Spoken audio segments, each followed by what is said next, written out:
Donc arrêtez de faire les têtus, à vouloir faire que la même chose bêtement et après vous dites que vous stagnez. J'ai commencé en 2017 moi, le street avec la SWAT Team. En grosse compétition, j'ai fait le CWW 2019, donc c'était à Prague. Et en 2019, j'ai fait les championnats du monde en Ukraine. J'avais fait premier aux tractions en endurance de force à 32 kg à l'époque.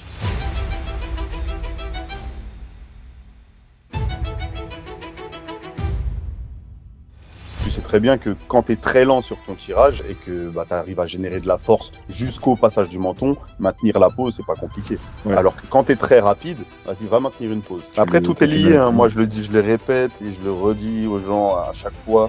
Tout est lié. Arrêtez de croire que si tu veux gagner en force, il faut faire un cycle de force. Si tu veux. Non.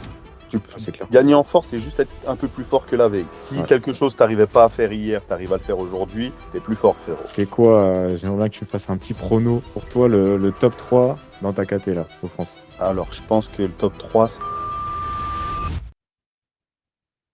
Et Ludo, Oui. pour le peu de personnes qui écouteraient ce podcast sans te connaître, comment est-ce que tu te présenterais? Est-ce que tu peux te présenter rapidement pour remettre un Ben, peu dans le contexte? pas très compliqué, hein. Ludo, enfin Ludovic Adigéry, Ludo Adamantium sur les réseaux. Je pratique le street lifting depuis des années. En général, on me connaît pour ça. Je suis coach.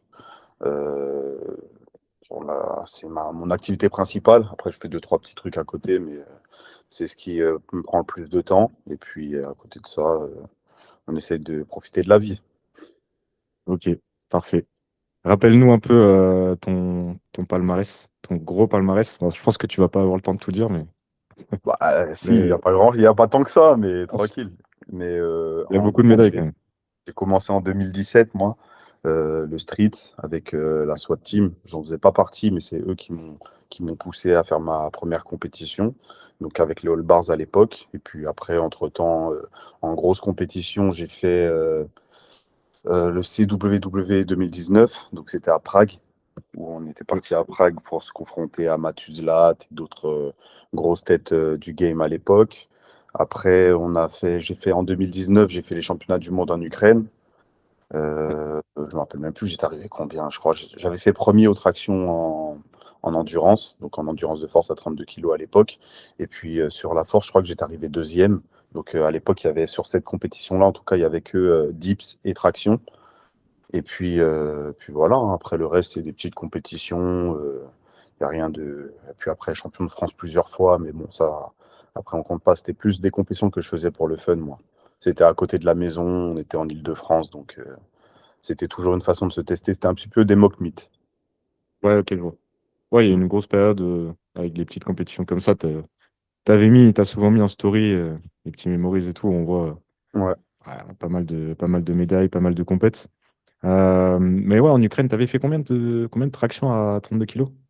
J'ai été grave déçu. J'étais en forme de ouf et je sais pas, ce jour-là, contre perf, j'en avais fait 20. Au perf. Après, mon anglais il était très très bancal, bon, il l'est toujours. Oh, il y a eu il y a eu une déconnexion, les amis.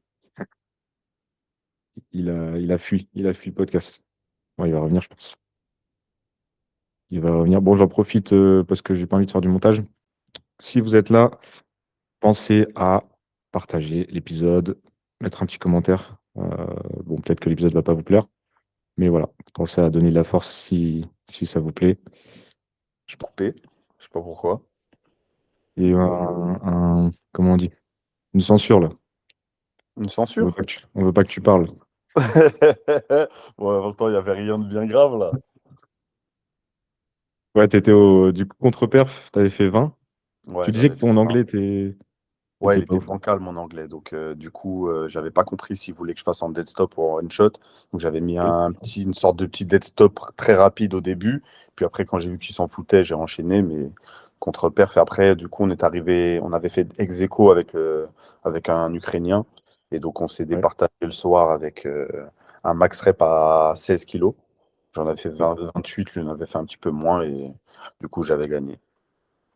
À l'ancienne, c'est déjà une grosse perf, hein. 20 fois Moi, en 32, endurance, je me en débrouillais bien. J'étais pas mal. C'était Ouais, t'as vraiment une des ce. choses que je faisais le plus hein, à l'époque. Le lesté lourd, j'ai vraiment commencé beaucoup plus tard, alors qu'en fait, bah, j'avais déjà commencé entre guillemets le street lifting, mais avec des charges plus légères à l'époque, où par exemple j'avais mon objectif de faire 100 tractions à chaque début de séance, mais je le faisais avec bah, au début au poids du corps, après avec 5 kilos, 10 kilos, 15 kilos. Donc c'était plutôt comme ça que j'ai mon approche du street lifting au départ. Mais c'est intéressant, on peut directement aller sur ça parce que c'est un truc qui te définit bien, tu vois, c'est le volume. C'est le volume d'entraînement, ta capacité à encaisser du volume. Et Mm. on voit que ça fonctionne sur toi. T'as le record du monde en traction, si je ne me trompe pas, sur une traction Ouais, ARM en 1RM, ouais. en compétition. Donc, ouais, tu as commencé, du coup, tu as enfin, t'as plus utilisé cette méthode-là de volume, endurance. Tu as plus été dans l'endurance, en fait, endurance de force, endurance Ouais, poids de bah, corps. en fait, j'ai toujours vu ça comme une progressivité, tout simplement. Donc, dès que je passais un palier, si Ouais. je voulais pas augmenter ce palier par la difficulté, par le nombre de répétitions ou par le volume, donc par le nombre de séries, ben, je passais sur la charge et donc logiquement, ben, j'augmentais très tranquillement sur la charge. C'est quelque chose que j'ai appris depuis que j'ai commencé la muscu, hein. À l'époque, nous, on faisait des 10 fois 10 au développé couché. Et ben, c'est une méthode que j'ai faite, que j'ai commencé avec 50 kilos, puis après avec 55, et on montait de 5 en 5. Donc ben, j'ai fait reproduire la même chose sur les tractions. Et ça va, ça m'a plutôt bien réussi. Ok. Et donc là, ouais, ça fait plus de 10 ans que tu pratiques presque sans pause, mis à part les petites péripéties, quoi. Ouais, c'est ça. Bah, en musculation, en vrai, j'ai commencé à 20 ans, j'en ai 35 aujourd'hui. Donc ouais, ça fait 15 ans. Et donc là, c'est ma 15e année, ouais. Et en street, bah, comme je t'ai dit, 2017, j'ai commencé. Donc là, ça va bientôt faire 10 ans. Et c'était quoi ton niveau quand tu as commencé tes premières fois à la salle? Est-ce que tu étais déjà. Bon, j'ai un peu la réponse, hein. Parce que tu as déjà fait un podcast, il me semble. T'as fait combien de podcasts? J'en avais vu un, moi, je crois. Bah, on en avait fait un sur Strength Vision au tout début. Ouais. Avec un gars, on l'avait fait chez moi en plus avec Baki. Donc je pense qu'on en avait parlé hein, à ce moment-là. Et puis après, c'est des trucs que je dis régulièrement, donc c'est possible que tu Ouais, l'aies ouais. déjà entendu, hein. Donc, ouais, quand tu as commencé la salle, vraiment tes premières séances, c'était quoi un peu ton niveau? Je sais pas si tu faisais traction, du bench, sur les mouvements un peu principaux. Bah, en soi, avant de commencer la muscu, j'avais fait une année de boxe. Donc Ok. c'était une année où j'avais commencé le poids de corps au final, donc des pompes tous les matins, des tractions dès que je pouvais. Et moi, il y avait un arrêt de bus, donc je faisais mes tractions sur l'arrêt de bus dès que j'avais un moment. Donc au final, quand j'ai commencé la muscu, j'avais déjà des bons petits prérequis. Et Ouais. ouais, je pense que je devais avoir. Bah, en vrai, j'ai eu 100 kilos direct. Au bout de 2 semaines, j'avais fait un pari avec un grand de chez moi, j'avais eu 100 kilos direct au développé couché. Donc je me débrouillais bien, ça va. Je devais faire des séries à 70. Après, en traction, je pense que j'en avais une dizaine. Après, tu connais la forme au début, moi je m'en foutais un petit peu, je montais, donc c'était pas aussi strict et avec les critères d'exécution du street workout aujourd'hui, mais ouais, j'en avais un peu plus de 10, je pense. Ok, ok, ok, ouais. Donc, c'est déjà des bonnes bases. T'avais pas, en fait, en soi, en traction, c'était pas non plus. Toi, je m'attendais à ce que tu me dises plus sur tes Non, premières non, séances. bah, Au c'était quelque final, chose que je faisais beaucoup, mais c'était pas, il n'y avait pas de progressivité.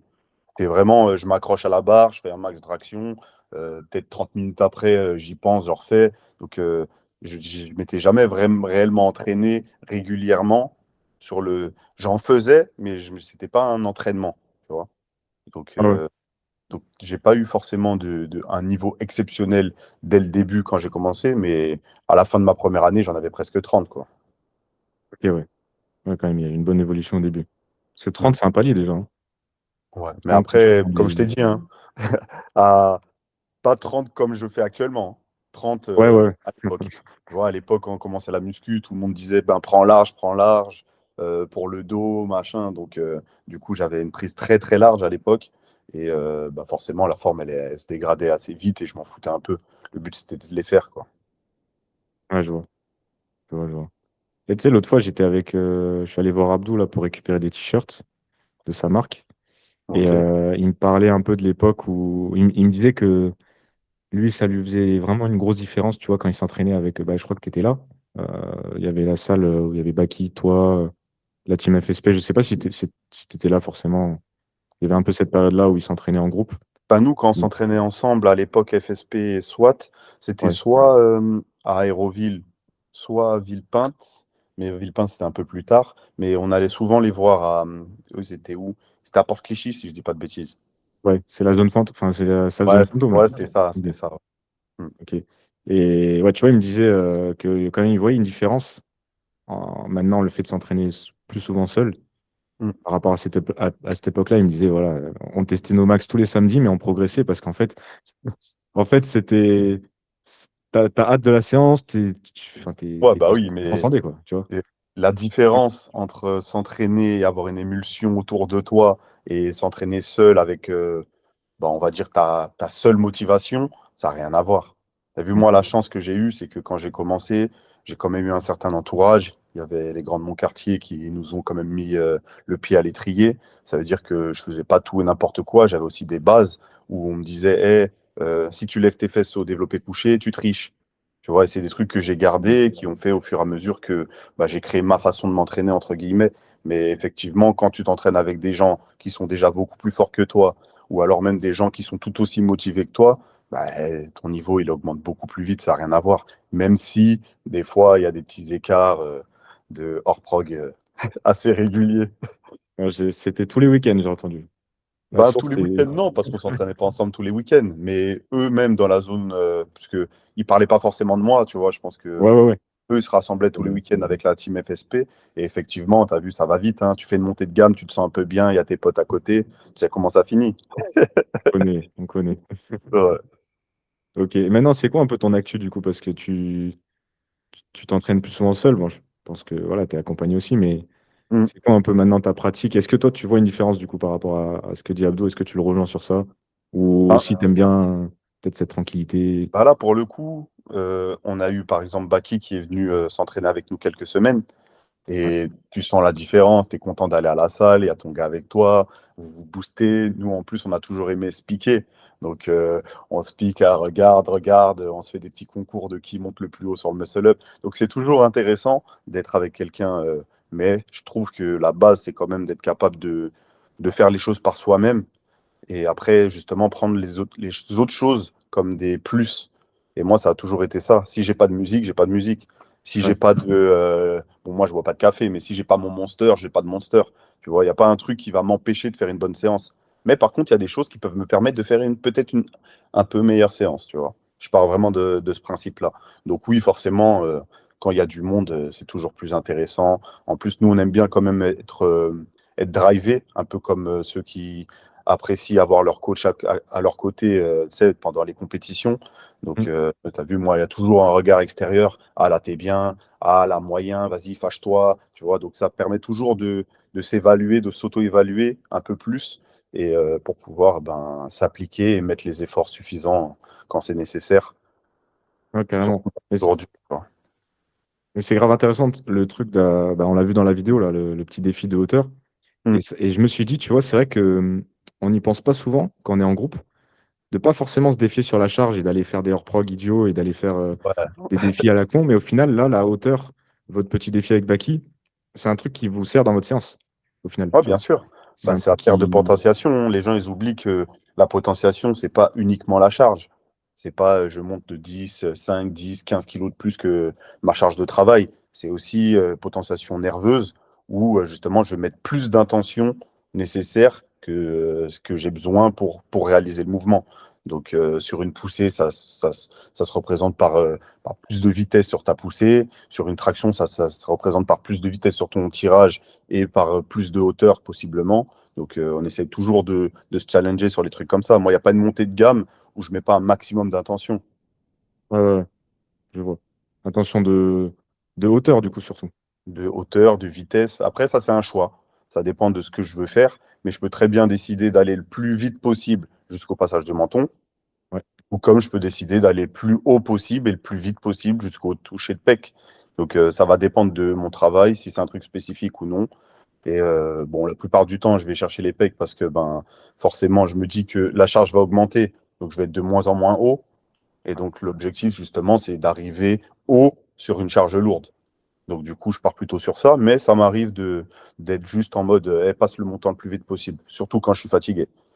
Donc, quand je sais que j'arrive pas à toucher les pecs, ben, je me limite au menton, mais par contre, faut que ça déménage. Et si on prend le contexte où tu dois faire un RM ou vraiment un single proche de ton 1 RM, donc tu vas monter bah, 110, 115, peut-être 120. Ouais. Là, ton last warm-up ou on va dire vers 100 kilos, qu'est-ce que tu fais? Est-ce que tu mets de la hauteur, vraiment intention d'auteur max, ou là, pour le coup, tu standardises avec vitesse en passant le menton? Le Ben, plus souvent, sur ces qu'est-ce que tu vas faire? trucs-là, je réfléchis plus, juste tire le plus fort possible. Ok. Après, ça arrive là où ça doit arriver. Mais en soi, sur ce genre de charge, je cogite pas, hein, je choisis pas comment je vais le faire, puisque déjà, je suis sur des intensités très hautes. Donc en fait, au final, c'est mon état de forme qui va décider là où je suis.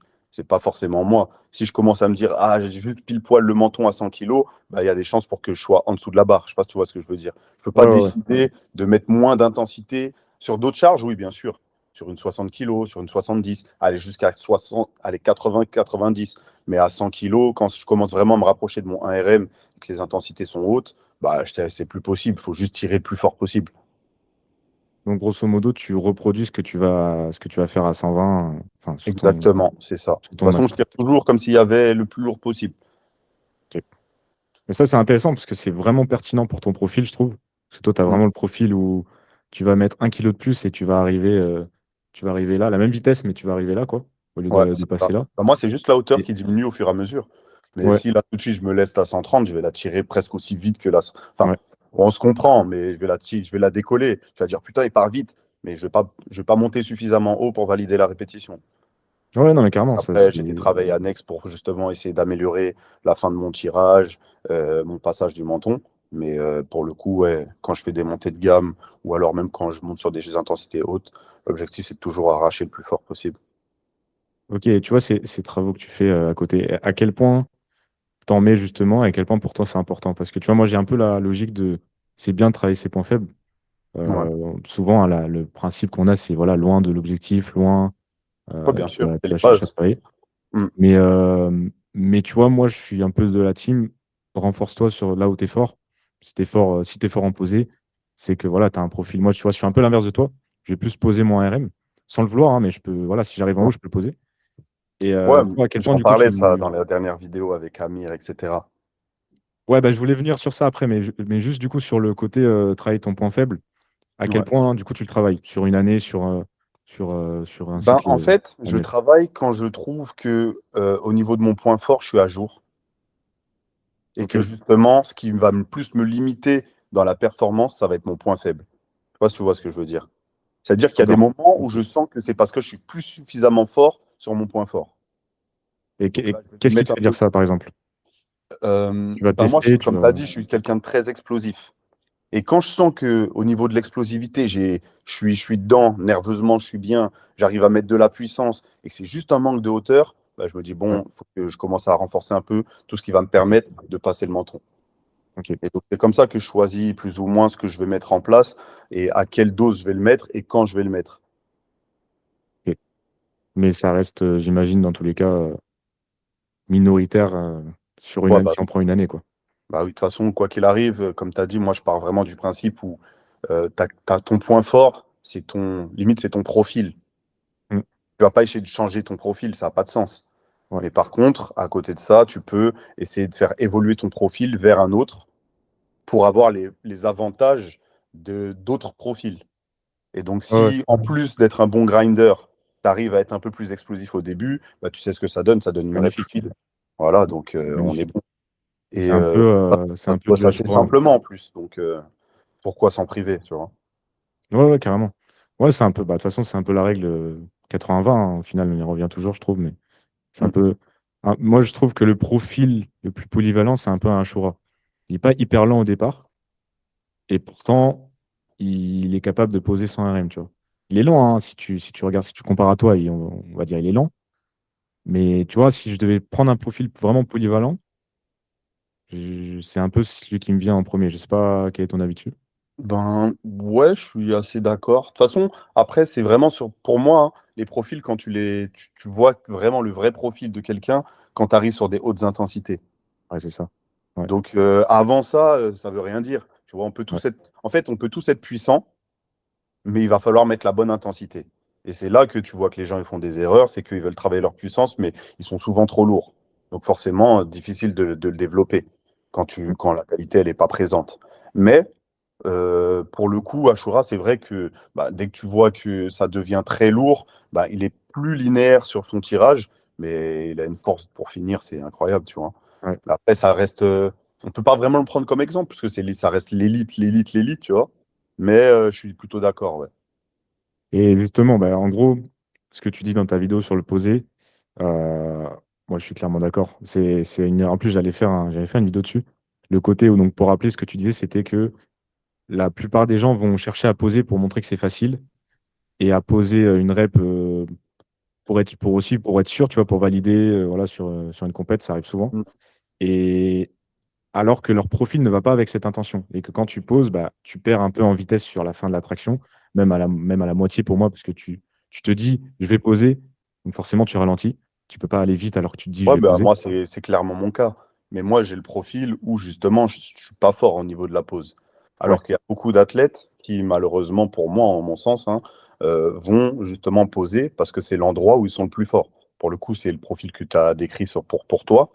Mais mm, c'est facile de faire ça quand, en finale, tu arrives à 2 à l'heure au niveau de la barre, bah, maintenir la tension. Tu as vu, une isométrie, c'est toujours plus simple qu'un concentrique. Une fois que tu y es, tu peux ouais, marquer la pose. Tout comme on est plus fort en excentrique qu'en concentrique. ouais, ouais, carrément. Donc, à partir quand tu sais ça, tu sais très bien que quand tu es très lent sur ton tirage et que bah, tu arrives à générer de la force jusqu'au passage du menton, maintenir la pause, c'est pas compliqué. Ouais, Alors que quand tu es très rapide, vas-y, va maintenir une pause. Tu vois. c'est ça. Donc, quand tu as ce profil-là, c'est plus intéressant de te dire, je vais essayer d'aller plus vite et de monter plus haut pour passer la barre et pour me rassurer. Parce que souvent, les gens ils le font dans le but de se rassurer au final. Regarde, j'ai marqué une pause sur ma dernière rep. C'est-à-dire que la prochaine semaine, la prochaine séance, je vais pouvoir mettre plus lourd et ça va passer. Bah non, plus que ben là, du coup, En tu es faux. juste sur quelque chose que tu es capable de faire. Ouais, Alors que à l'inverse, si ta dernière rep, elle est haute, oui, pour ce profil-là, je vais te dire, ouais, on a de la marge, on peut avancer. ouais, c'est clair. Et tu vois, en compète, moi, ça arrive souvent, et ça arrivait à un de mes coachés récemment, c'est qu'il Mm. cherche à faire une pause parce qu'il a un doute. Il se dit, je vais poser pour bien valider, comme ça, il n'y a pas de doute. Mm. Mais en fait, tu ralentis trop Ouais, et tu ralentis ton tirage, ben oui, c'est sûr. t'arrives et en fait, le Forcément, mec, ça il arrive inhibe là, un tu vois. petit peu ton explosivité, c'est dommage. Alors Mm. qu'en fait, il faut juste être capable de. Je me rappelle plus le terme exact, tu as vu, moi j'ai un problème avec les termes, des fois je les oublie, mais être capable de te situer dans l'espace. Ouais, niveau Je me rappelle, proprioceptif. voilà, exactement. Ouais, Ben, je pense, c'est de la proprioception du coup, ouais, où pendant ton tirage, tu dois être capable de savoir où tu en es, où tu te situes dans clairement. l'espace, même au niveau de tes sensations, pour savoir que, ah, j'y suis, je vais être mon menton.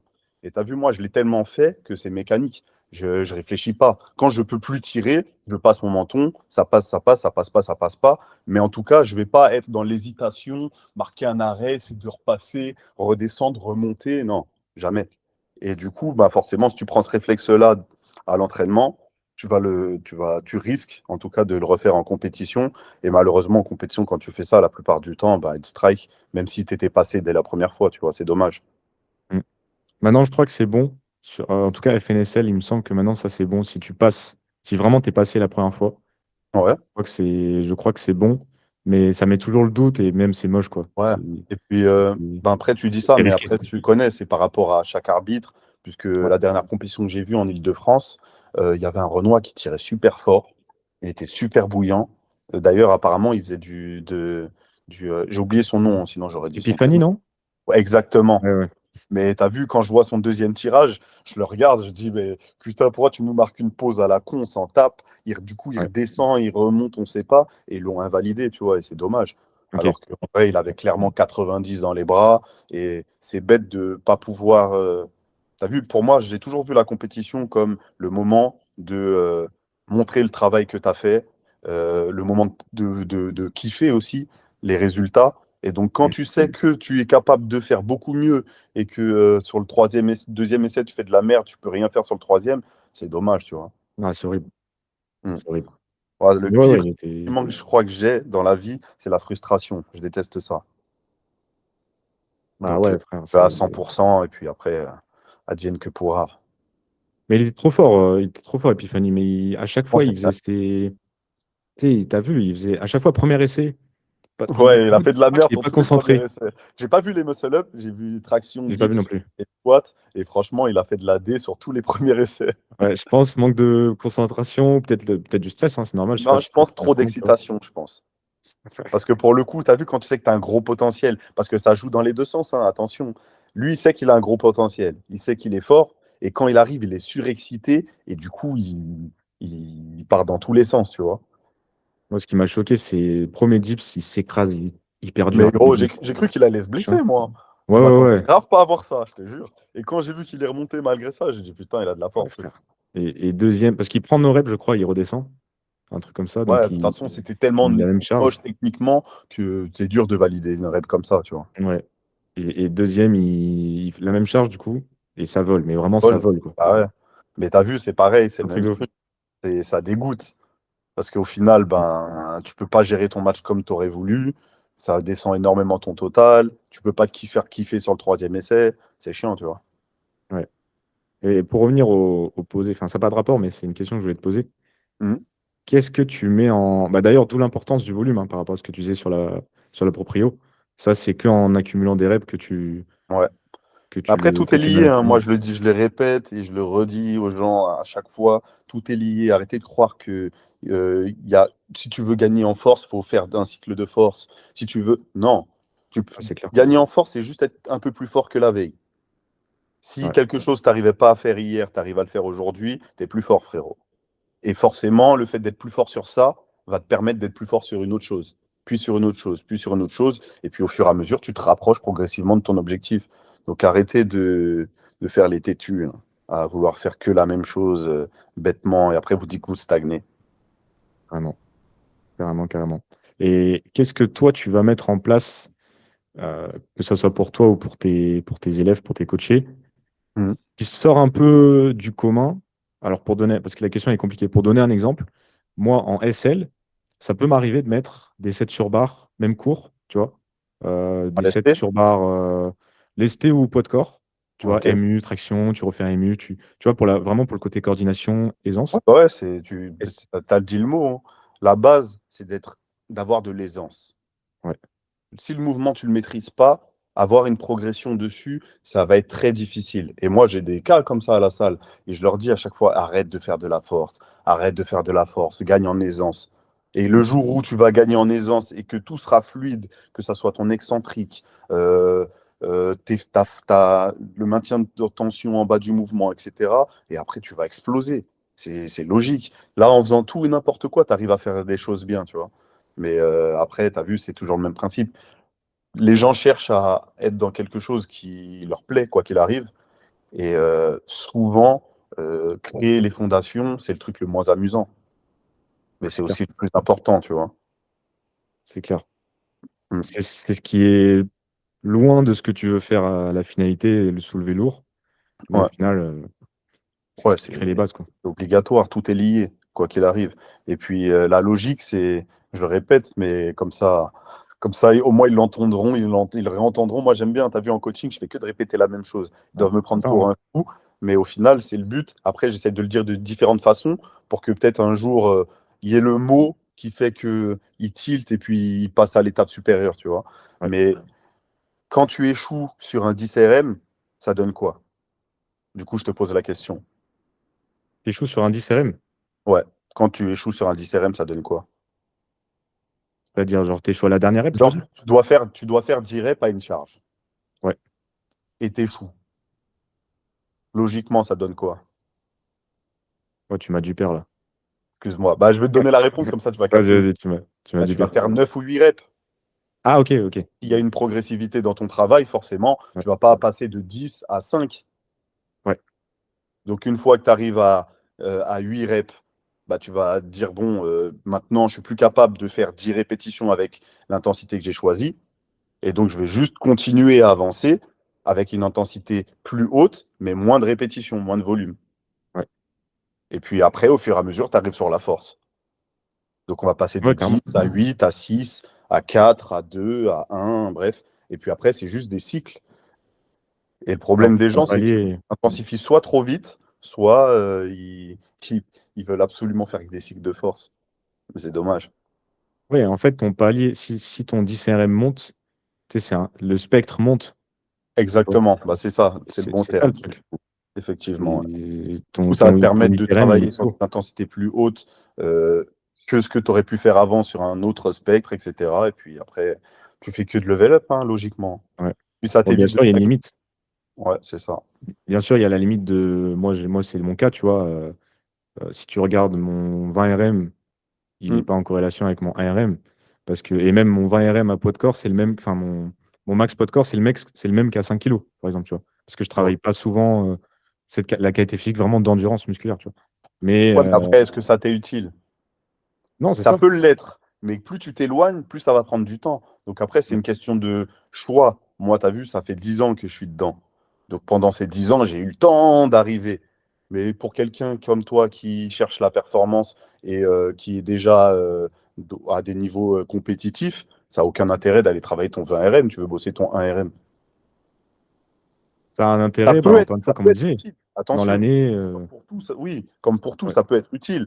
Mais là, tout de suite, en vrai de vrai, tu peux très bien partir sur de l'hypertrophie classique et commencer à 10, 12 répétitions et puis faire ce que j'ai expliqué juste avant, plutôt que de ouais, clairement. partir sur 20. En fait, partir sur 20, ça va être utile, mais tu vas partir de tellement loin que après, si tu veux mettre une progressivité, il va falloir faire 20, 15, 10.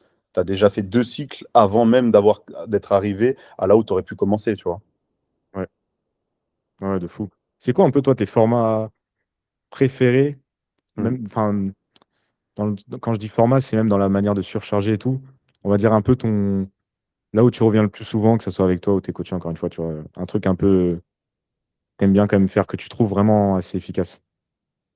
Moi, c'est les descendantes, les dégressifs, les drop sets, ouais, Ouais, surtout ça. Mais surtout les descendantes. Franchement, je trouve que c'est super intéressant puisque bah, en fait, tu vas toucher à plusieurs intensités. Donc en plus de ça, en général, tes coachés sont assez contents. Parce que tu as vu, ouais, quand tu clairement. les laisses sur une seule qualité en linéaire, ils ont tendance à s'ennuyer, sont pressés de finir. Alors que là, bah, en fait, tu as du ondulatoire sur la même séance, sur le même travail. Donc, tu Mm. as vu ce que je faisais là ces derniers temps. Donc, je vais faire 10 reps à 75, 10 reps à 65, 10 reps à 45, etc. Mais par contre, je rentre vraiment dans une optique de je vais essayer de justement toucher à tous les spectres. Donc, il y en a un qui va être plutôt, du coup, là, comme c'est du 10 reps sur de l'endurance de force. Après, comme je diminue en intensité, bah forcément, je vais aller chercher à avoir un peu plus de. Moi, j'appelle ça de la résistance de puissance. Tu vois, j'essaie d'être puissant, mais le plus Ouais, longtemps carrément. possible. Et Je après, vois. derrière, ça va être de la puissance parce que ben, du coup, l'intensité continue à descendre. Et du coup, sur la même séance et sur le même travail, bah, je vais pouvoir développer différentes qualités physiques. Ouais. Donc, moi, c'est surtout les trucs comme ça. Souvent, les trucs où je touche à plusieurs qualités physiques sur la même série ou sur le même travail, j'aime bien. C'est hyper intéressant cette notion de puissance. C'est vrai que toi, ouais, c'était dans la vidéo, tu en parlais, tu faisais ça, donc 10 fois 75, je crois, 65, 55, 45. Mm. Quand tu arrives sur ton 45, même, tu faisais même 35, je crois, forcément, tu as de la marge. Et en fait, là, ce qui va être intéressant, c'est la vitesse que tu vas mettre sur la série. Ouais, c'est ça. Et le fait d'avoir, même si tu as de la marge, Mm. d'accumuler du volume de vitesse, tu vois, même si c'est grossièrement dit. Ouais, c'est ça. C'est. Mais après, tu vois, on peut faire n'importe quel mélange avec les qualités, tu vois. Mais au final, Ouais, on s'y retrouve, c'est ça, c'est du volume de puissance, hein. C'est effectivement, pour de la vraie puissance, tu vas partir sur un certain volume et une certaine intensité. Mais en fait, tu peux faire de la puissance sur n'importe quelle intensité. ouais, ouais, Si c'est ça. si elle est Ouais, pas trop élevée. Tu peux pas en faire sur du trop lourd, mais tu peux en faire sur du plus léger. ouais, Et en plus de ça, t'as le truc de potentiation qui rentre en jeu, malgré le fait qu'il y ait de la fatigue. Et donc, justement, si tu arrives à te stresser comme ça, bah, derrière, après, ton système nerveux, déjà, il est capable d'envoyer des impulsions nerveuses, des potentiels d'action de plus en plus forts, de plus en plus longtemps. Et t'es gagnant-gagnant dans un sport comme le nôtre. ouais, carrément. Et moi, tu as vu, souvent, les gens me disent, mais comment tu fais pour enchaîner ça, ça, ça? Mais c'est que tu as vu ce que je viens de te dire là, mais je le fais depuis 10 ans. C'était une question d'ailleurs que j'avais, qu'on m'a posée, qu'on m'a envoyée. C'était un peu, bah, du coup, je vais la poser maintenant. Mais justement, ouais, c'était la question de, on le voit souvent faire des grosses séances. On a l'impression que ouais, bah, tous les 2 3 jours, c'est grosses séances, gros volume. Voilà, bah, tu t'as un peu donné la réponse. Moi, c'est un peu la réponse que j'imaginais. C'est Mm. l'expérience, c'est les années, en fait. Bah, en fait, il faut comprendre que ça, j'avais fait un réel sur ça, mais je ne l'ai pas encore publié parce que je ne l'avais pas terminé, j'étais en coaching, je n'avais pas eu le temps. Mais en gros, il faut comprendre que moi, je pars du principe où je veux devenir fort sur ce que je fais. Ça veut dire que quand je vais me fixer un programme ou quand je vais fixer un programme à un de mes clients, l'objectif, c'est qu'il soit capable d'abord d'assumer le programme. Peu importe l'intensité, je m'en tape de son niveau. Ça veut dire que je peux mettre le même programme à un mec de 60 ans, à un mec de 20 ans en pleine forme. Et- La seule chose qui va changer, c'est l'intensité. Il y aura les mêmes exercices, il y aura euh, le même volume d'entraînement. Mais par contre, c'est l'intensité où je vais jouer sur le fait que, justement, il soit capable de assumer l'entraînement entièrement. D'accord. Ouais, en gros, par rapport à son niveau, quoi.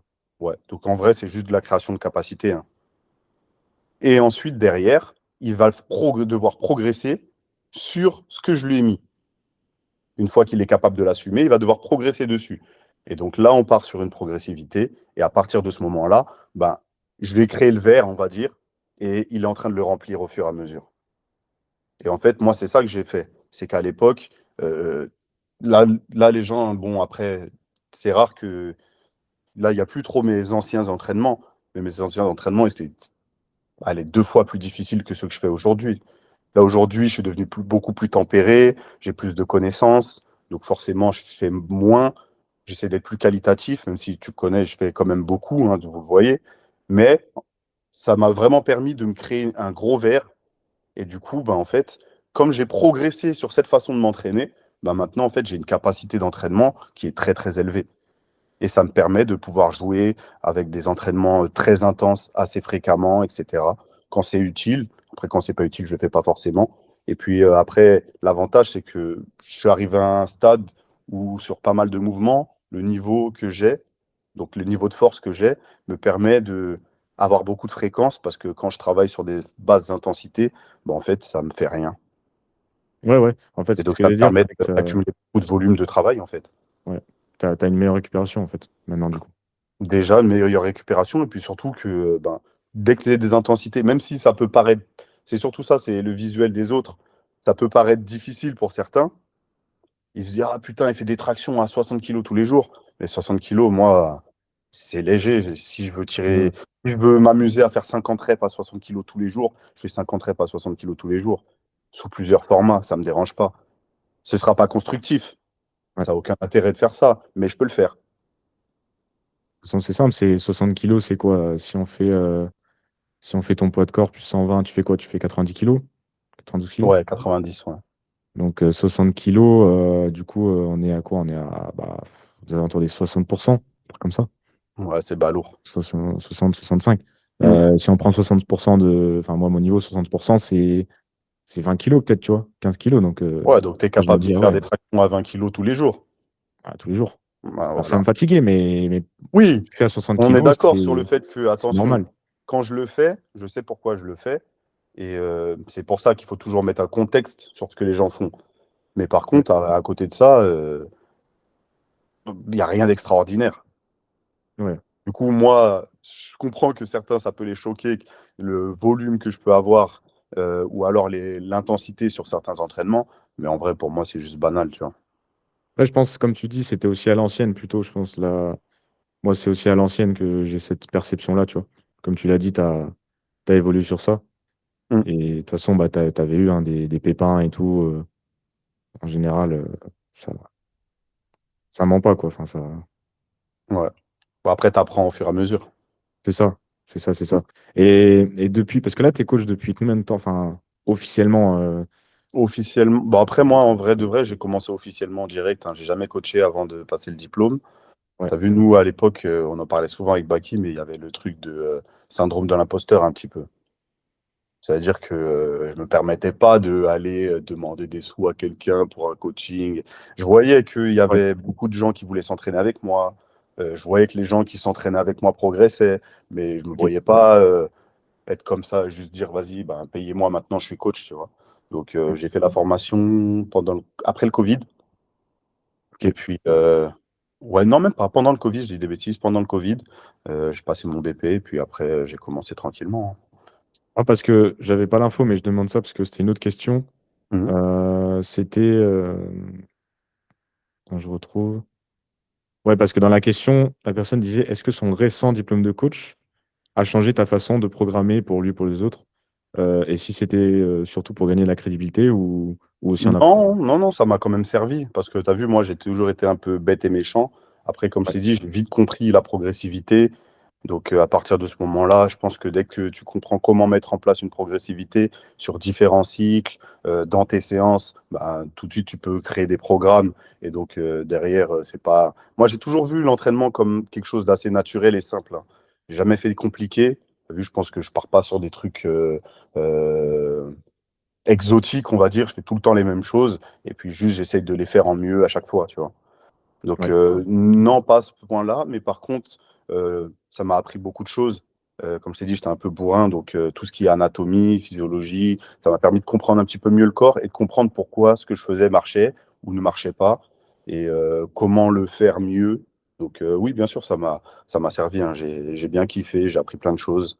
Et ça m'a surtout permis de mettre des mots sur ce que je faisais déjà. Puisqu'en vrai, je te ouais, mens ouais. pas, quand j'étais en BP, les gens, limite, ils venaient me voir comme si j'étais un prof et ils me disaient, ah, cette méthode-là, c'est comment, pourquoi tu l'as fait? Mais c'était des trucs que ben, j'ai fréquenté beaucoup de coachs. Ben, il y a Nico qui m'a truc, il y a Baki qui a énormément de connaissances depuis des années et qui aidait aussi Nico à faire les trainings au niveau de la SWAT, etc. Donc, forcément, derrière, ben, on en discutait, donc j'ai appris plein de choses. Pareil avec Dreator, qui était mon coach à l'époque, avec qui on avait des grosses discussions à ce niveau-là et qui m'a appris beaucoup de choses aussi, qui, qui apprenait pas mal de choses, qui lisait en anglais, etc. Donc, non, non, tu peux toujours apprendre et ça te permet toujours de faire mieux. Donc, si le BPGEPS, il m'a quand même aidé, c'était pas juste pour officialiser et pouvoir coacher derrière. Ok. T'as anticipé ma question. Je voulais te demander justement si tu avais été beaucoup de fois coaché. Donc, t'as eu combien de coachs en tout? Très peu de fois. En coach, j'ai eu Nico au début quand Ouais, je suis arrivé à la SWAT. Parce que, comme je t'ai dit, hein, j'allais un peu dans tous les sens. Moi, tu aurais vu de mes séances, tu aurais dit, il est complètement fou. Je faisais des supersets, des trucs farfelus dans tous les sens, mais c'est ça qui m'a créé cette résistance. Tu vois, moi, j'aimais bien m'entraîner comme ça. Je faisais un peu de tout, je mélangeais de tout. J'hésitais pas à mélanger de la muscu, du power, du street. Bref, je faisais des sauts, bref, je mélangeais un petit peu tout. Et vraiment, ça m'a donné un cadre, le fait de travailler avec la SWAT et Nico. Et puis derrière. Attends, rappelle-moi la question. et bah, combien de fois tu as été coaché et Ouais, quelle du durée du coup, coup? ben, j'ai été coaché du coup par Nico, Ouais, par Baki pendant une période. On avait fait des vidéos sur Strength Vision par rapport à ça aussi. ouais, je me rappelle. Et par Stanley. C'était mes trois coachs. Ah, bah oui, c'est vrai. Au Après, squat, du coup, Stanley, ou- c'était souvent développé couché squat. ouais. Ouais, c'était sur ces deux mouvements que je voulais progresser avec lui. On s'est fixé des petits objectifs. Et puis, il m'avait ramené dans des compétitions de power. Donc, c'était sur ces mouvements-là et soulevé de terre quand j'en faisais. Ok, ok. Paix à son âme. Et Ouais. t'en es où là actuellement dans la prépa pour les France? Est-ce que voilà, t'en es où par rapport à ton meilleur niveau sur les mouvements? Comment ça se passe globalement? Ben, ça se passe super bien. J'avais un petit peu peur quand je suis revenu de mes vacances au Sénégal. Parce que ben désentraîné un petit peu, je suis resté quand même 2 semaines, j'ai fait quasiment que du poids de corps, à part le dernier jour où j'ai fait un peu de muscu dans une salle à Dakar. Donc Ouais, quand je suis arrivé, j'avais perdu toutes mes sensations en poussée, alors que j'étais bien revenu hein, sur la poussée, j'étais content. Donc ça a pris du temps à revenir sur la poussée, mais ça m'a permis aussi de bien récupérer sur le tirage où je sentais quand même pas mal de fatigue. Et puis là, franchement, niveau sensation, je crois que je suis pas loin d'être à mon prime, hein. Après, ça va être de la gestion pour arriver le jour oui. J en bonne forme, mais non, je suis bien. Demain, j'ai une grosse séance. J'espère que ça va passer. Normalement, j'ai 3 reps à faire à 110 en dead stop. Donc, on va voir. Action? Hein? Action? Ouais, bah ouais. Ok, ok, ok. Incroyable. Mais Et le dip, c'était quand là? Le retour, c'était vers les only, non? Les only fin d'année là. ouais, c'était ça en plus, pour de vrai. Ouais. Attends, c'était quand les Only? Je me rappelle plus. Non, c'était C'était avant, là, je là, crois. c'était. Parce que ouais, c'était vers novembre, parce que tu avais fait Non, non, un. c'était après. Moi, je suis allé en. Ah non, attends, je dis des bêtises. Ah non, je dis des bêtises. C'était bien après, hein. Je suis parti euh, fin janvier. Mais les Ok. Only, c'est moi, j'ai fait le teubé. J'ai fait des dips la veille, des dips. Ah, ok.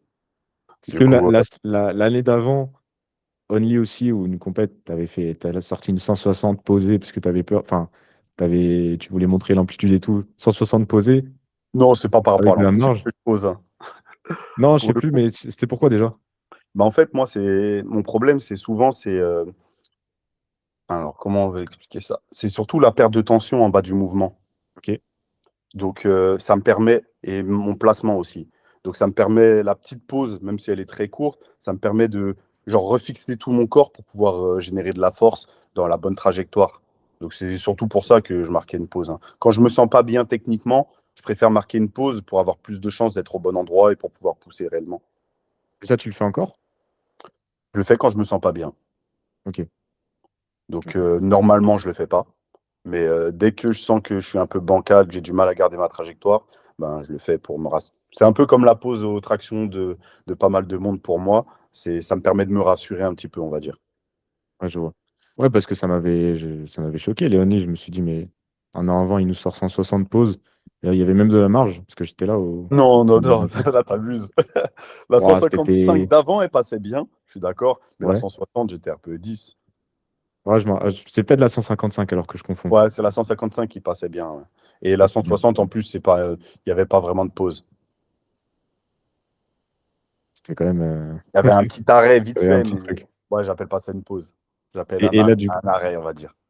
et là, du coup, en dips et squat aussi, t'es bien Ah, ou... le squat, c'est un autre sujet. Squat, je squatte plus depuis le Sénégal, moi. J'ai, C'était quand ça? bah, c'était là, c'est en février. Depuis j'ai pu squatter. J'ai fait une séance à mon retour du Sénégal. J'ai eu Ouais. mal et depuis, moi, j'ai de l'arthrose à la hanche. Ah putain. Du Ouais, coup, c'est assez compliqué. C'est bien douloureux en ce moment. Donc là, j'ai complètement arrêté de squatter. Donc on verra le jour J tranquille. Là, mon objectif, c'est surtout de performer sur les 3 mouvements principaux. Enfin, principaux, ouais, non pas principaux, mais les 3 mouvements haut du corps. Et pour pouvoir aller limiter la casse avec un minimum au squat. ok. Ouais, donc essayer d'être au top là. Bah, déjà, premier traction MU. Enfin, MU traction. Peut-être dips, avoir un bon truc. Deep, ça va vous sortir un petit truc. Mais en vrai, j'aimerais bien perdre sur tous les mouvements, hein. Donc Ouais, 160 pour le coup, comme tu as dit, j'avais fait en quatrième essai. Donc c'était pas validé en compétition. Donc j'aimerais bien valider une 160 en dips, faire un 45 en muscle up, et puis aller chercher pourquoi pas une 125 en traction. magnifique.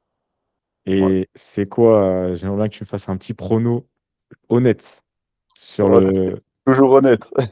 pour toi, le top 3 dans ta KT là, au France. Alors, je pense que le top 3 c'est Baki, Ok. Théo, Captain.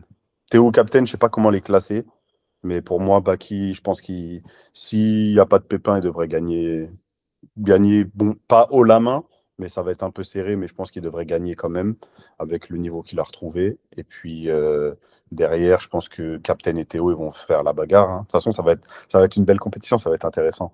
Ça va être très serré. En fait, pour moi, ça va plus se jouer aux erreurs que quelqu'un Mais après, ça qui fait une reste grosse deux perf. athlètes très confirmés. Je pense que personne va accepter de faire des erreurs. Mais par contre, du coup, tu as raison que ça va jouer aussi pas mal sur le stress. Mais pour le coup, je vois pas qui pourrait vraiment faire des erreurs. Bah, quand je dis erreur, c'est un gap de 7-5 au lieu de 5, et bam, tu perds le gap, tu vois. J'ai l'impression que celui qui Ok, gagne, j'ai l'impression que celui qui va gagner, c'est celui qui aura fait son match, pas forcément ses meilleurs perfs, mais qui aura vraiment pas perdu de kilos sur son sur gap. aucun mouvement, ouais. Ouais, je vois. Ouais. Qui Mm. aura, qui aura tout validé, en fait, pratiquement. Tu vois. Ouais, donc toi, tu penses que Et- là, c'est le 12 sur 12 qu'il faut aller chercher? Ah, Ouais, franchement, je pense. Parce Bah, que en tout cas, c'est c'est tellement pas moi serré. qui vais réussir le 12/12, tu peux en être sûr. Ah. Moi, j'aime bien en compétition quand je peux, hein. Après, ça dépend de Ouais, mon état de forme. Mais si j'arrive et qu'à l'échauffement, je me sens vraiment en forme, t'as vu, deuxième essai, c'est la barre que je dois passer. Donc là, pour le coup, je les ai dit. ok. Et troisième essai, je me fais plaisir. Si je peux. Ou alors, je fais pas de Ouais, ouais. troisième essai. Ou tu retentes, tu as une deuxième chance, quoi, pour Exact. Mais après, deuxième la truc. chance, j'ai jamais trop cru au manga, moi, hein. Les mangas, c'est bien à la télé, mais ce que t'as pas réussi avant, à part si, Ça bien arrive, sûr, hein? gros, oui, ça arrive, mais quand c'est un défaut technique. C'est vrai. Mais t'as vu, moi, en général, tu le sens quand c'est juste un manque de force. Et après, tu retournes sous la barre parce qu'il y a les encouragements, etc. Mais la plupart du temps, les mecs, ils savent très bien que frérot, c'était le C'est chaud. dernier essai. Et là, Ouais, j'y vais parce que vous me poussez. Mais sinon, je serais à l'entraînement, j'aurais dit, eh, laisse-moi remballer mes affaires et je rentre chez moi, tu vois. Donc, ouais, ouais, je vois. et c'est Ok, pour ça donc que à Baki. certaines compétitions, j'ai fait que 2 essais sur certains passages. C'était parce que ben, je Ouais, sentais que ouais, j'avais pas plus et que je vois pas d'intérêt de retourner faire le bourrin ou même, tu as vu, ça reste des intensités très hautes, une erreur technique ou autre et puis tu peux te blesser. Donc, ça arrive vite, hein. vaut mieux éviter quand tu sens que c'est pas le jour, tant pis, hein. J'ai trop de questions. Mais t'es comment au niveau timing? Parce que j'ai pas envie que ça dure forcément Ouais, 2 heures. j'ai tout mon temps. Franchement, je Ok, suis là. ok. J'ai trop de questions du coup, mais le fait de parler de comp, ça me donne envie de te demander ça. Comment toi, quand tu arrives sur une comp, Mhm. euh, comment tu gères le dernier mois, les 2 dernières semaines surtout? Comment tu fais ton affûtage? Parce qu'il y a il y a plusieurs méthodes possibles. Il y en a une qui revient souvent. Et est-ce que tu as beaucoup changé ça sur toutes tes compétitions? Ok. Dis-moi un peu. Bah, j'ai toujours été pareil, plus ou moins. Ok, Bon, là, moi, je suis un peu moins kamikaze, hein, parce que moi, j'étais capable de faire tous mes max la veille de la compétition pour me rassurer. Donc, au début, quand mes premières compétitions, les All Bars et tout, ouais, la veille, je tirais 80 kilos en traction, je faisais un muscle-up à 25, et t'as vu, ça n'avait pas de sens. Mais, du coup, j'étais en c'est une mode, bon, dinguerie. aujourd'hui, j'ai réussi, donc demain, c'est sûr que je réussis, tu vois. En Donc, confiance, quoi. euh, Ça ouais, marchait en voilà, plus. exactement. Bah, ça marchait, oui, mais là, au jour d'aujourd'hui, si je fais ça, je vais pas aller bien loin, tu vois. Ouais, c'est clair. Donc, j'ai eu de la chance, ça a fonctionné les moments où ça devait fonctionner. Et encore, ça m'a sûrement bridé, en vrai. Mais du coup, pour le coup, là, maintenant, j'ai toujours le même truc. J'aime bien réussir à valider. J'ai des paliers, en fait. Et j'aime bien pouvoir réussir à valider quelques semaines avant la charge que j'aimerais avoir. Ok. Donc, par exemple, là, dans le meilleur des mondes, d'ici, allez, 3 semaines, donc la compétition c'est dans 5, donc d'ici 3 semaines, j'aimerais bien pouvoir passer une 120 ou très proche de 120 avec un maximum d'aisance Ok. pour pouvoir me dire, bon, ok, elle est validée, avec l'adrénaline et tout ce qu'il y a là, le jour de la compétition, le jour J, il n'y a aucune chance que je la rate. Tu vois. Moi, je pars vraiment de ce principe-là. Et puis après, comme je suis en auto-coaching, je fais plus vraiment de tout ce que les gens ils peuvent, trucs comme picking, etc. Moi, je me gère vraiment à la sensation et j'essaie juste de arriver à mon état de forme le plus haut possible, le plus vite possible. Et après, quand je sais que musculairement je suis bien, nerveusement je suis bien, je fais juste en sorte de le maintenir jusqu'au jour de la compète. Ok, donc ça ressemble à quoi un peu? Bah, j'imagine que c'est différent du coup. Donc là, Mais ben, ça ressemble à, je suis à 5 semaines. Là, je suis sur de la force. Donc là, j'ai commencé un ouais, cycle de force de 3 semaines. Et après, j'aurai 2 semaines pour maintenir le niveau tranquille. Ou la dernière semaine, ce sera plutôt un déload avec de la puissance, on va dire. En tout cas, de quoi garder le nerveux à jour et pas arriver un petit peu mou le jour J. Mais en ouais, soi, la dernière semaine, ce sera juste chill, tranquille. ok. Donc là, pour moi, ma prépa, elle est finie dans 3 semaines. Ouais, après, c'est vraiment du maintien, Après, c'est du pas maintien. rester Mm. chercher à trouver l'entre-deux, voilà, entre pas aller sur entraînement et pas non plus se désentraîner totalement, quoi. Mm. Donc, du coup, moi, je suis pas trop cadré à ce niveau-là. Même au niveau de mes clients, à l'époque, j'étais pas du tout cadré dans ça. C'est toujours l'objectif d'arriver le plus vite possible au niveau qu'on recherche. Donc, tu as vu, Ouais, moi, je leur demande leurs objectifs. S'il y a une échéance, je leur demande leurs objectifs pour cette échéance. Je vois avec eux ce qui est faisable ou non. Par rapport à ce qu'on a conclu, bah, je vais mettre en place un plan. Et puis après, comme je t'ai dit, hein, dans le plan, peut-être allez, 2 semaines avant la compétition, le taf il est fait. Après, je le fais des petits trucs, soit parce que je sens qu'il a besoin de confiance, donc je vais lui mettre des petites choses isolées qui vont lui permettre de gagner en confiance. Mais le but, c'est juste Hmm. de maintenir tout ce qu'on a fait avant, aussi qu'il soit le plus frais possible musculairement et nerveusement. Et après c'est let's go. Ok, je vois. Ok, ok. Bah Toi, écoute, tu bosses comment, toi, du coup? bah écoute, en vrai, ça se rapproche de ça. De toute façon, ça se rapproche. Moi, il y a un truc que j'ai découvert récemment grâce à Charlie. Je sais pas si tu vois qui c'est Charlie qui est en moins de 66. Et Non, tu m'enverras après. ouais. Mais t'as déjà dû voir, mais ouais, du coup, c'est il me coach là depuis bientôt un an, Ok, 10 mois. Moi, je faisais un peu, bah, un peu comme toi, hein. Tu arrives sur ton bloc de force, tu arrives jusqu'à 2, 3 semaines avant la compète, presque au max, sur des charges que tu n'as potentiellement jamais faites, ou alors tu vas chercher à reproduire ton max. Et puis ouais. après, bah, tu arrives sur ton deload. Et souvent, moi, ce que je faisais, c'était le deload. Je reprenais le bloc et tu vas vraiment chercher à réduire Allez, j'ai logiquement le partout. volume, Ouais, c'est ça. voilà, alléger partout, tu vois. Mm. Et il m'a fait découvrir un truc pas mal. D'ailleurs, je ne vais pas demander d'où il avait connu. C'est de faire un deload 2 semaines avant. Ok, Donc, tu as la semaine de la comp, tu as une semaine avant, et là, et l'autre semaine encore de faire un deload, donc 3 semaines avant en fait.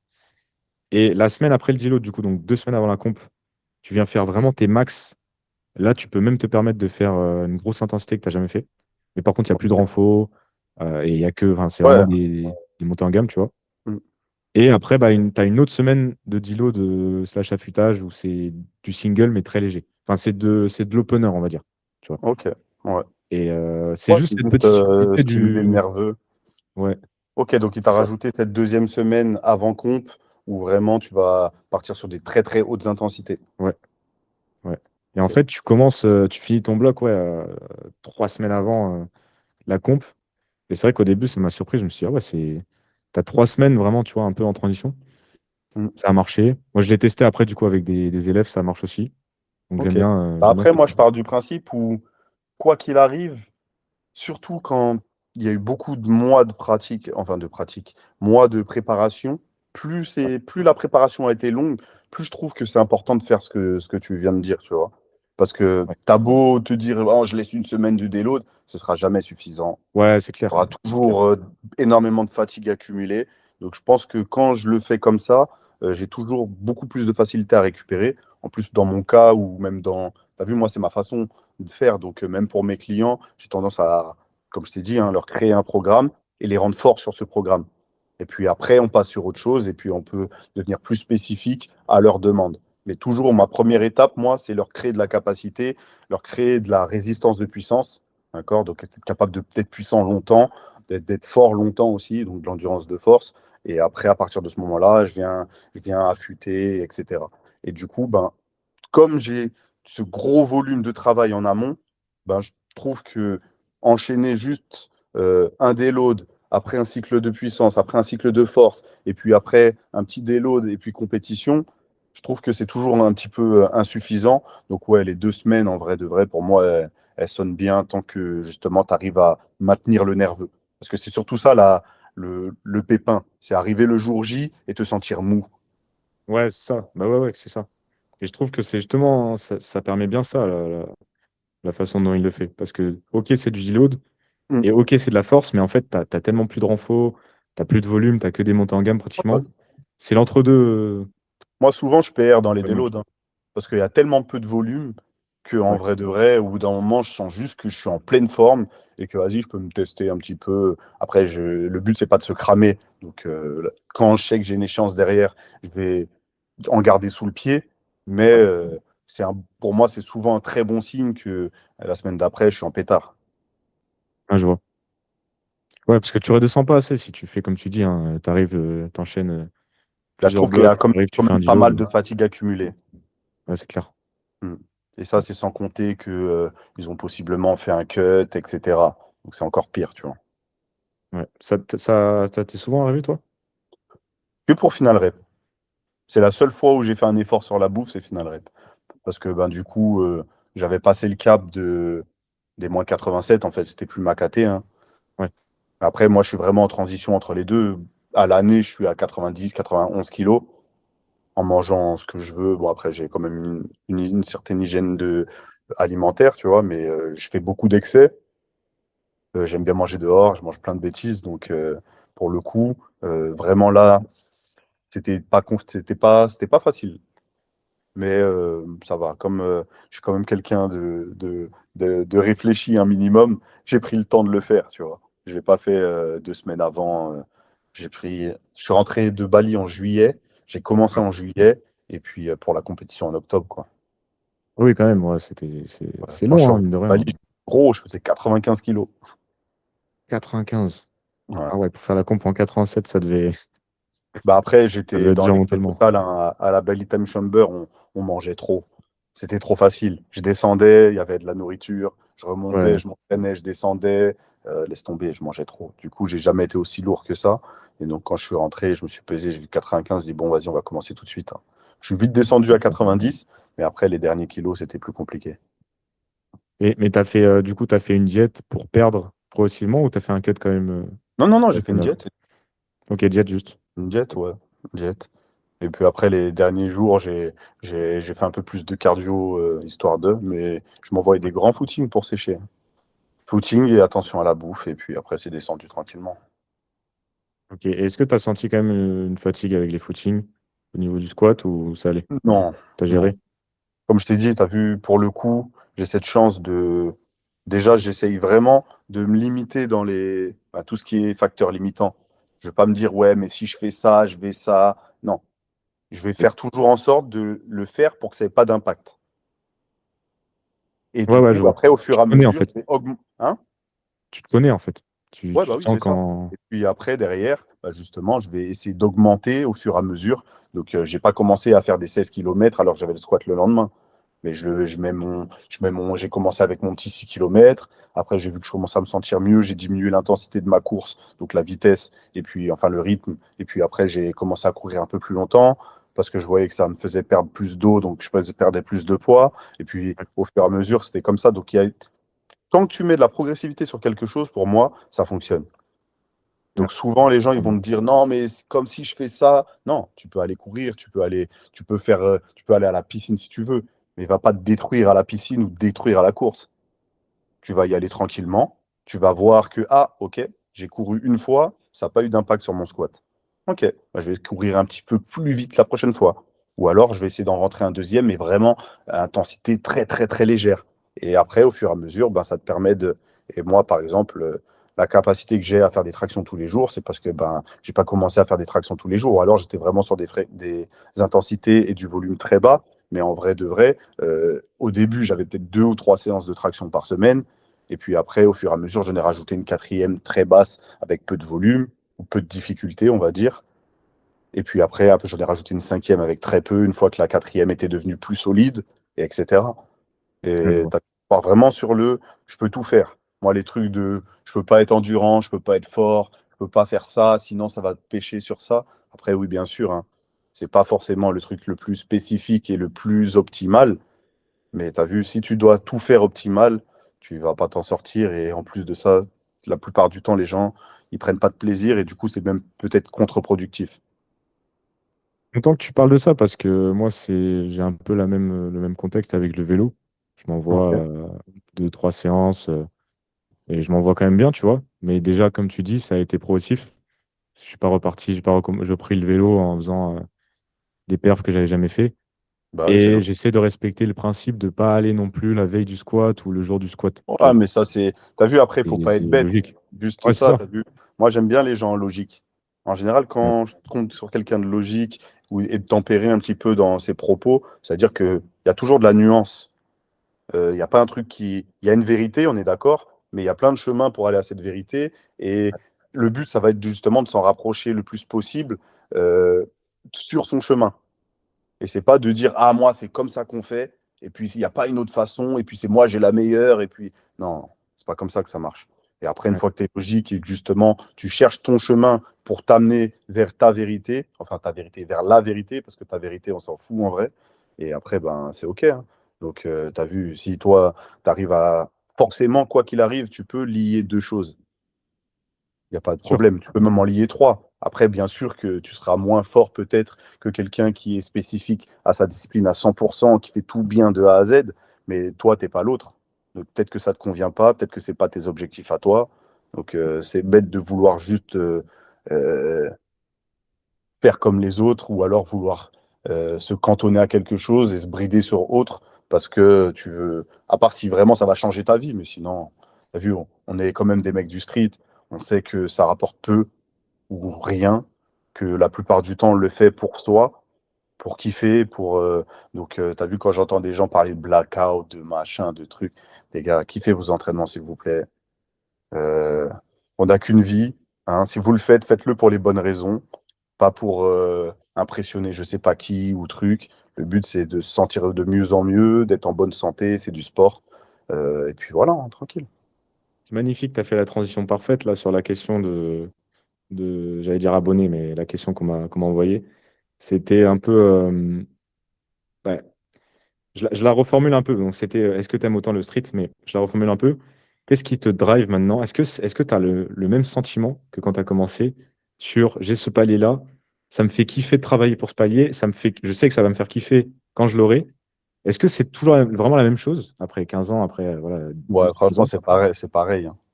C'est magnifique, Moi, hein? je, moi, je kiffe progresser. Et t'as vu, ça a toujours été l'un de mes objectifs phares, c'était d'être fort. T'as vu, Ouais. bah, pour le coup, je te disais que on n'est pas dans un shonen, c'est pas un manga. Oui, mais par contre, le truc de vouloir être fort, de vouloir être plus fort, avec les dessins animés qu'on a pu regarder à l'époque, des BZ, etc. Moi, j'ai été bercé dans ça, tu vois. Et donc, il y a toujours, en fait, et moi, pour moi, c'est comme ça que tu dures dans quelque chose. C'est ne jamais se contenter de là où tu es et toujours faire les efforts pour aller plus loin. Donc à partir de ce moment-là, tu as vu, les gens ils aiment bien parler de limites naturelles, etc. Mais la limite, bah, en fait, tu peux toujours la repousser, entre guillemets, jusqu'au jour où tu peux plus. Mais ça, on le Ouais, sait ouais, ouais. pas. Donc Ouais. tu as vu, C'est ça qu'on travaille.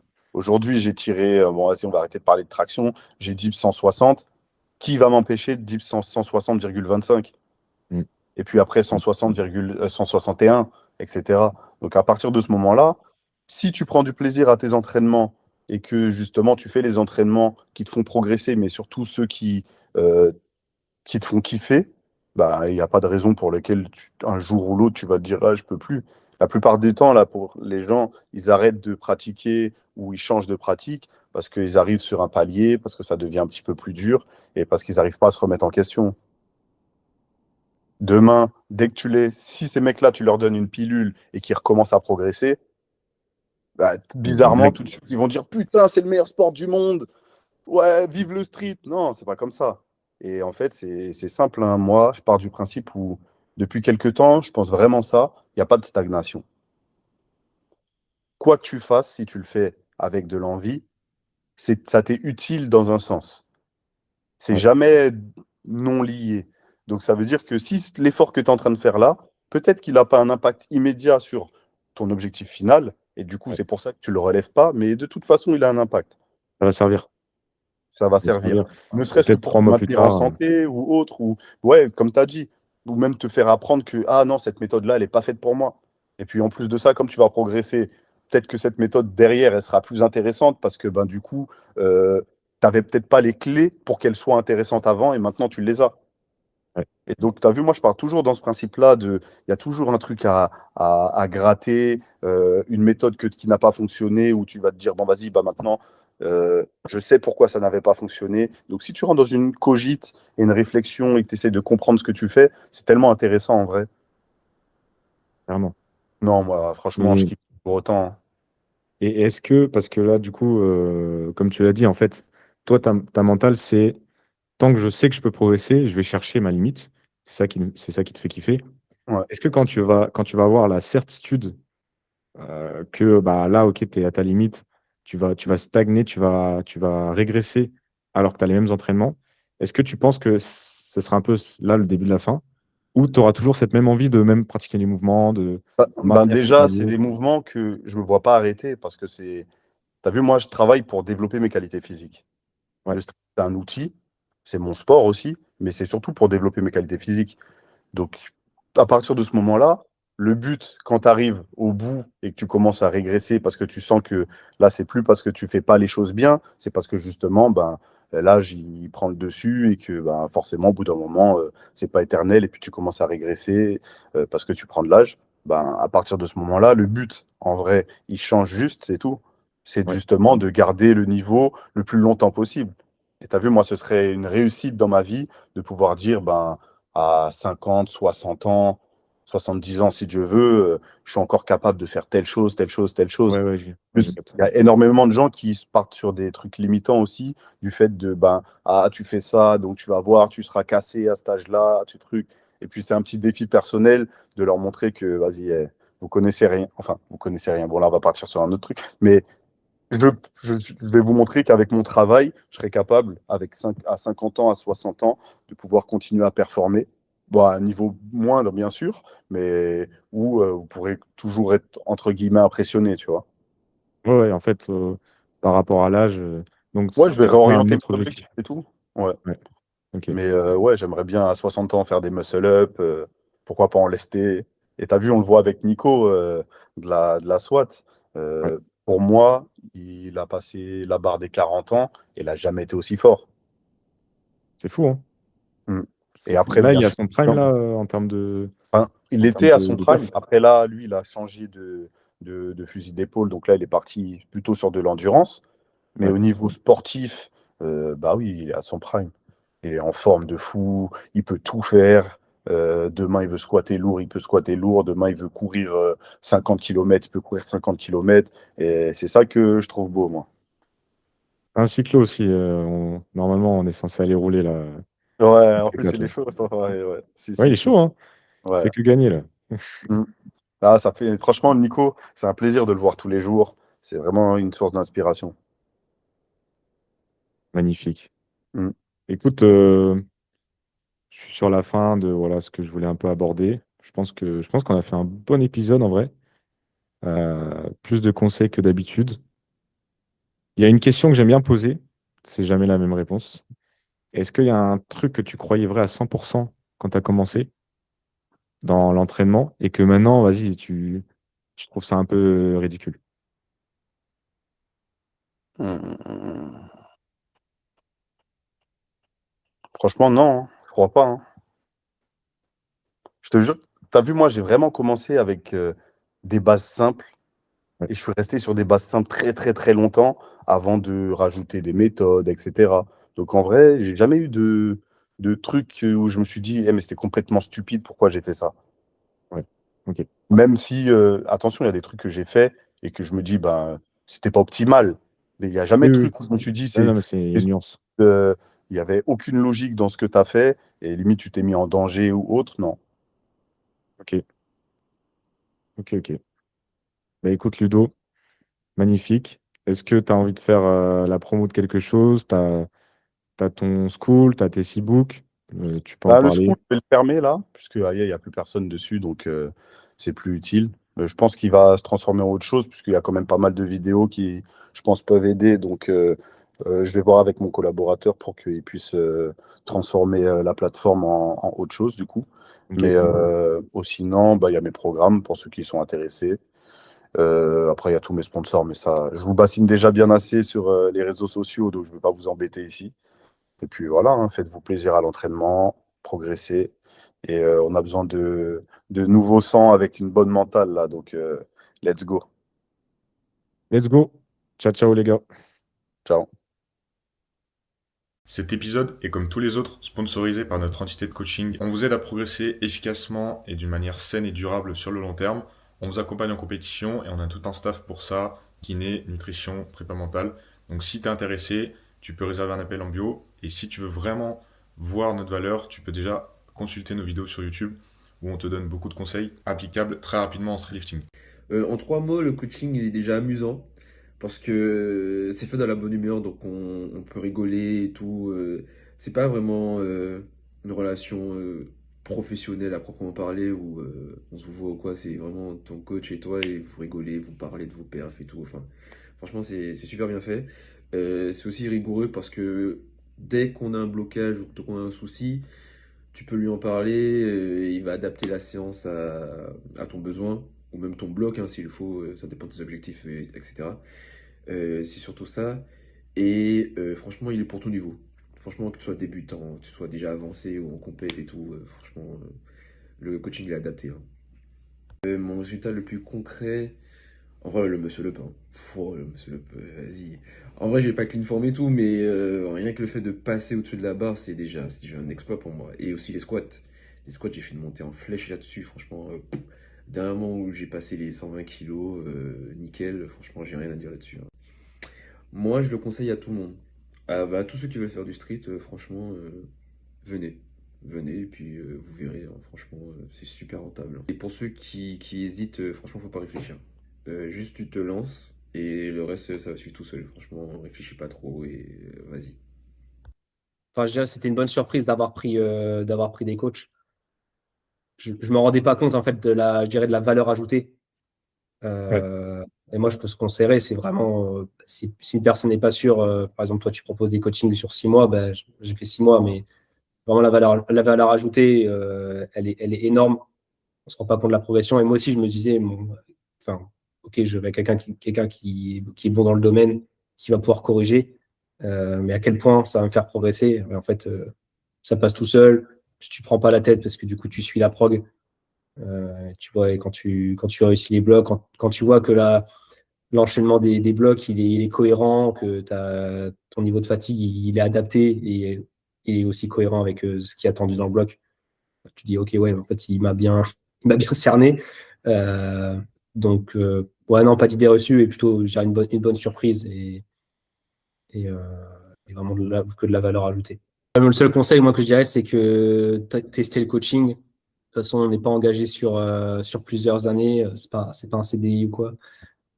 Donc, même 3 mois, enfin, pour ceux qui proposent 3 mois, mais juste 6 mois, il y a vraiment un avant et un après. Euh, et vraiment se prendre de la valeur ajoutée. Donc, faut pas hésiter. S'il y a les moyens, si pour l'investissement, faut pas hésiter. Bah, ça dépend si tu as une volonté ou pas de réussir, tu vois, mais si tu as la volonté de réussir tout seul, c'est trop dur. En fait, tu vas mettre beaucoup trop de temps, tu vas dépenser trop d'énergie à chercher les bonnes infos, à faire, tu sais, ton schéma moteur, en fait, pour les cas de mouvement, Ouais. et avoir une technique et des habitudes qui sont pas bonnes. Comment tu décrirais le suivi là, depuis un an? Bah, en vrai, déjà, bah, depuis, ça fait plus d'un an. Et bah, en vrai, on a appris à se connaître. Tu vois, petit à petit, au début, c'est un peu compliqué, le temps que tu connaisses mon profil, que tu saches comment je réagis à chaque truc, tout ça. Maintenant, en vrai, ça découle. Genre, je sais que cette séance-là, tu m'as mis ce format-là, je dois le faire comme ça. T'as des petits conseils que tu mets sur la prog, je dois les respecter. Et genre, c'est de mieux en mieux, quoi. En fait, vu qu'on se connaît de mieux en mieux, bah, prenez un appel avec lui, venez prendre le coaching. Il n'y a que ça de vrai. Et c'est comme ça que vous allez progresser, les gars.